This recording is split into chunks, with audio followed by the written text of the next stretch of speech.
దయగా మండలం పెసరకుంట గ్రామంలో ఉన్నాం.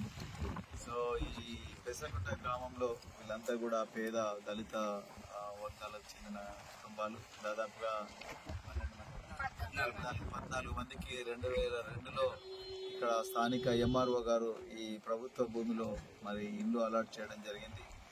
ఎందుకు అలాట్ చేసిందంటే ఈ ప్రతి వానాకాలం కూడా ఈ పెద్దవాగుకు విపరీతంగా వరదలు రావడం, పెసరకుంట గ్రామం ప్రత్యేకంగా దాని చుట్టూ 4 వైపులా చుట్టూ నీళ్లు రావడం, దానివల్ల వీళ్ళ ఇళ్ళలోకి నీళ్లు రావడం, ఊరంతా కూడా పూర్తిగా మునిగిపోయే పరిస్థితి రావడం వల్ల మరి అంచున ఉన్న కుటుంబాలన్నింటినీ కూడా మరి కొంచెం ఎత్తైన ప్రాంతానికి పంపించాలని చెప్పి ఆయనమ్మ గ్రామ పంచాయతీ శివార్లలో వాళ్ళకి ఇల్లు ఇవ్వడం జరిగింది. అయితే మరి ఈ భూమి దాదాపు 1 ఎకరం ఉన్నది ప్రభుత్వ భూమి.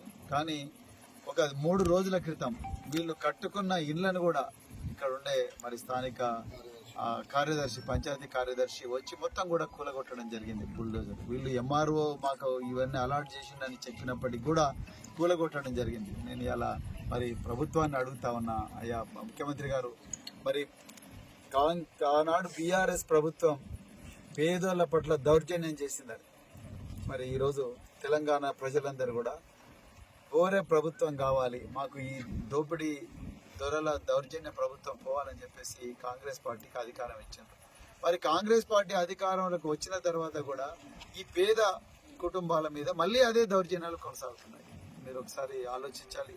మరి ఇక్కడ మరి అధికారులు మీకు చెప్పి చేస్తున్నారా, చెప్పకుండా చేస్తున్నారా? ఈ ప్రాంత పరిస్థితులను, ఈ పేద ప్రజల జీవితాలను అర్థం చేసుకోకుండా చేస్తున్నారా? లేకపోతే మరి ఆనాడు ఉన్న బీఆర్ఎస్ దొరలే మళ్ళీ వెనుక నుండి రాజకీయం నడిపిస్తున్నారా అనేది ఒకసారి మరి మీ దృష్టికి తీసుకొస్తున్నాం. మరి దయచేసి ఈ గ్రామ కార్యదర్శి ఎందుకు ఇట్లా చేసిండు? మరి పేద ప్రజలకు ఒక న్యాయం, అదే మరి ప్రభుత్వ భూములలో వెంచర్లు వేసుకున్నారు కొంతమంది వ్యక్తులు, మల్టీప్లెక్స్లు కట్టుకున్నారు, పెద్ద పెద్ద కంపెనీలు కట్టుకున్నారు, పట్టాలు సృష్టించుకున్నారు, అన్ని ధరణి పోర్టల్లో రెగ్యులరైజ్ కూడా చేసుకున్నారు. వాళ్ళ మీదికి ఒక్క బుల్డోజర్ కూడా పోదు. కానీ రెక్కాడితే డొక్కాడని కుటుంబాలు వీళ్ళంతా కూడా పేద కూలీలు.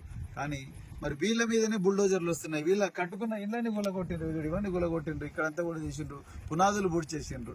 1 ఎకరం వీళ్ళకి ఎంఆర్ఓ ఇచ్చిండన్న సర్టిఫికెట్ ఆ పత్రం చూపిస్తే కూడా వినకుండా మరి గ్రామ పంచాయతీ కార్యదర్శి చేసిండు. ఆయన మీద తప్పకుండా యాక్షన్ తీసుకోవాలి.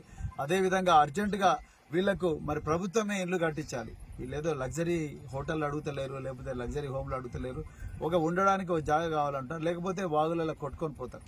సో అందుకొరకే మరొకసారి మరి ప్రభుత్వాన్ని నేను డిమాండ్ చేస్తున్నా, ఈ దౌర్జన్యకరమైన చర్యలు ఆపాలి. అదేవిధంగా ఈ ఇట్లా కూలగొట్టిన ఇళ్ళని మళ్ళీ వెంటనే కట్టించాలి, ప్రభుత్వమే కట్టించాలి. లేకపోతే వీళ్ళు రోడ్ల మీద పడే పరిస్థితి ఉన్నది. అన్ని సౌకర్యాలు వీళ్ళకి కల్పించాలి అని చెప్పి కోరుకుంటూ మరొక చోట థ్యాంక్ యూ వెరీ మచ్. జై హింద్.